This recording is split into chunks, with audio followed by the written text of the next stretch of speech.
แต่ยังบ่มีใครเข้ามาเต็มครึ่งหนึ่งของหัวใจลงเจ้าสวยพัดพาเขาคนนั้นมาหาได้บอกต่อให้กายหนาวก็อยากให้ใจอบอุ่นยังมีคนที่เฮ็ดให้ใจค่อยให้เงาฤดูหนาวเป็นอย่างละค่อยต้องเหงาอยากหูในคำตอบนี้คงพอใกล้วันเขาดาวค่อยก็เลยเหงาแบบนี้คงพอทุกปีเขาดาวค่อยก็ยังต้องลนลี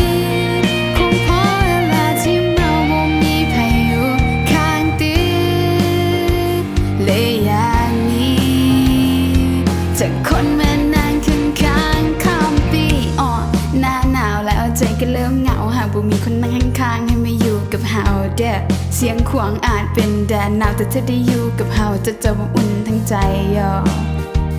นั่น